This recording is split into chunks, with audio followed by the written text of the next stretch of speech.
Estamos hablando de algo intangible. A la gente no le importa la deuda externa. Exactamente. Por ahora, intangible. Seguramente esto de Panama Paper, deuda externa, bicicleta financiera, no se ve. Es subterráneo, nos corroe día a día y no se ve. Y como entra dinero por ese tipo de cosas, algunos se ven beneficiados con obras, con cuestiones que están bien y que se hacen, pero el tema es a qué costo. Cuando hablamos del endeudamiento externo, tan intangible que parece para el ciudadano común, ¿cómo le podemos volver a repetir lo que significa para nuestro futuro inmediato? Esto es muy fácil. Cuando a un jubilado le recortan las prestaciones del PAMI, cuando a un discapacitado le sacan sus pensiones, cuando la educación se empieza a desfinanciar, la salud también, cuando se empieza a reducir los sueldos de los empleados públicos, cuando cada vez hay menos programas de incentivo a la actividad productiva, cada vez menos poder adquisitivo de los programas de inclusión social, todo eso responde a que un Estado endeudado es un Estado que tiene menos grado de libertad también para el gasto de su presupuesto. Ahora el gobierno,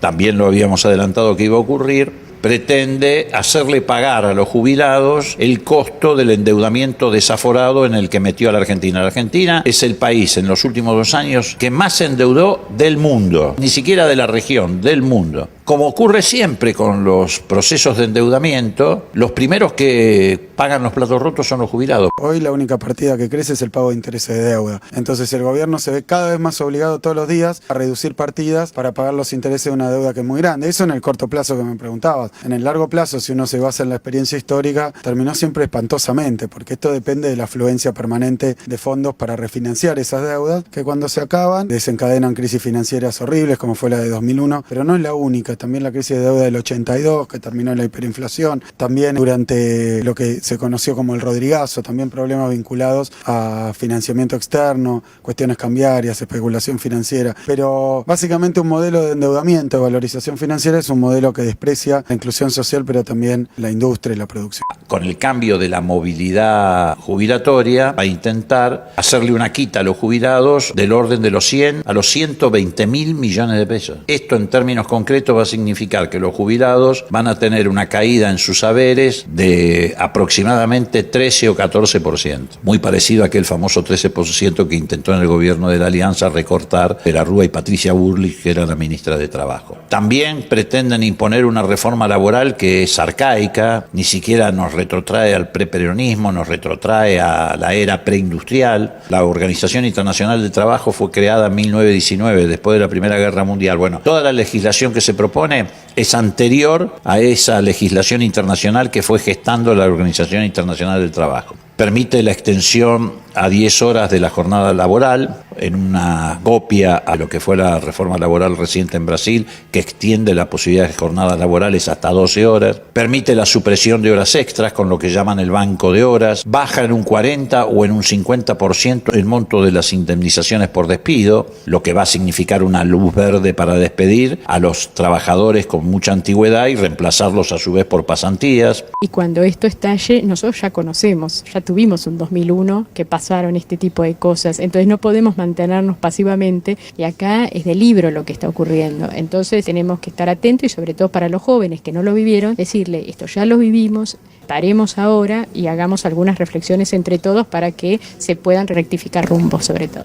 Hay que hacer un esfuerzo por normalizar la situación de los trabajadores negros, tanto del sector privado como del sector estatal. En eso estamos de acuerdo. Ahora, acá el problema es ir a una precarización laboral. Vos fíjate que en general en el mundo cada vez hace falta menos mano de obra. ¿Cómo se resuelve en los países desarrollados? En general reduciendo las jornadas laborales para dar oportunidad a que más trabajadores puedan participar del empleo. En la Argentina, ¿cómo lo resuelve el gobierno de Macri? Extendiendo la jornada laboral. Entonces estamos en un problema grave que yo creo que nos va a presentar un año muy difícil. El presupuesto nacional del año 2018 prevé la partida más importante de gasto público es el pago de intereses de la deuda, 285.000 millones de pesos, contra, por ejemplo, 59.000 de salud o 164.000 de educación. Si vos sumás salud, educación y desarrollo científico-tecnológico, esas tres partidas sumadas no alcanzan a equiparar la partida que está destinada al pago de intereses de la deuda. Por eso necesitan sacarle a los jubilados 100.000 o 120.000 millones de pesos el año que viene, para tratar de equilibrar ese agujero fiscal que ha generado el endeudamiento. Y no solamente el endeudamiento,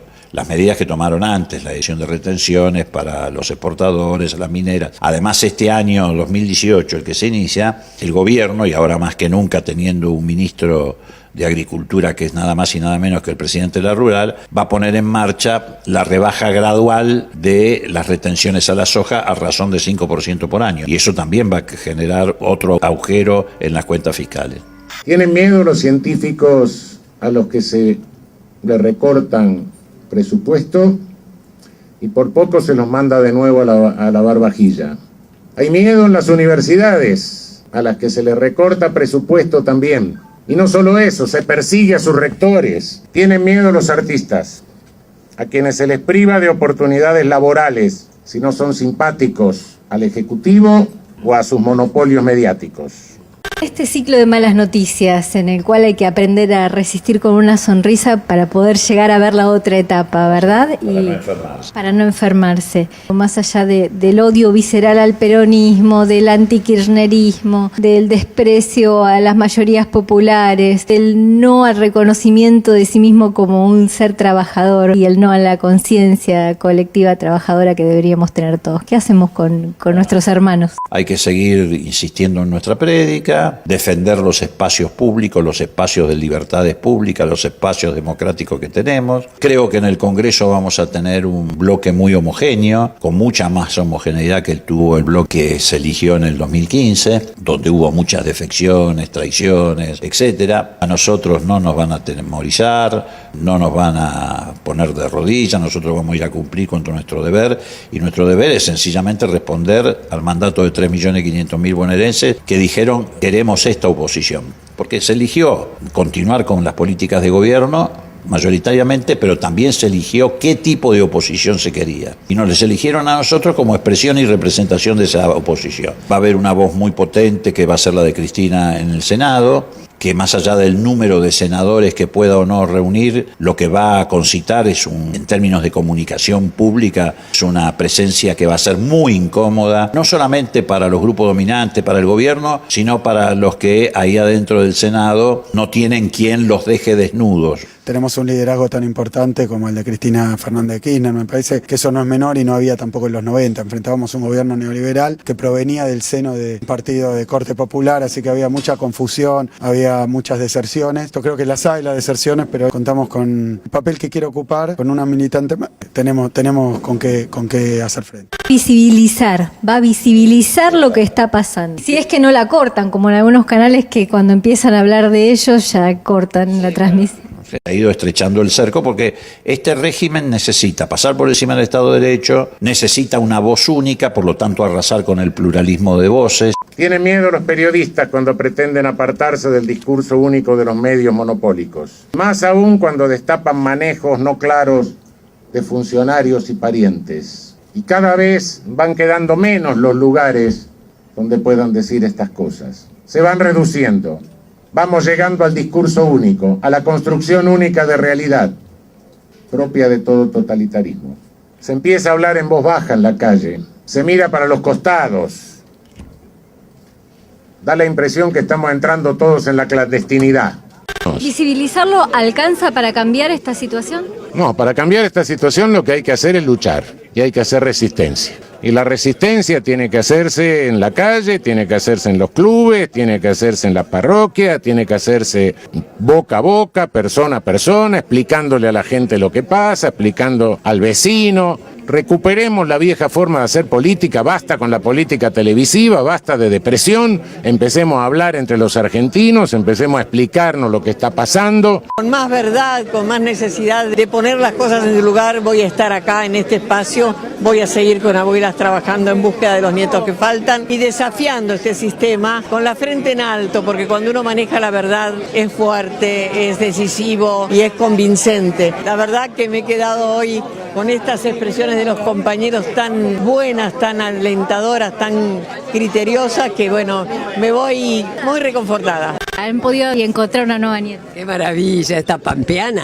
¿viste? Qué lindo, realmente fue el regalo mejor para las abuelas. El día que cumplieron 40 años, justamente, Estela se reservó para el final, para dar la noticia. Por eso te digo, habrán ganado con votos, pero la resistencia sigue y cada vez demostramos que no vamos a bajar los brazos a pesar de los años. Me da la impresión de que ahora se inicia una etapa que es extender o llevar unidad ciudadana a todo el país, entre otras cosas porque en el 2019 ya no va a haber una elección parlamentaria solamente, sino que va a haber elección de presidente de la nación. En términos electorales eso significa un distrito único.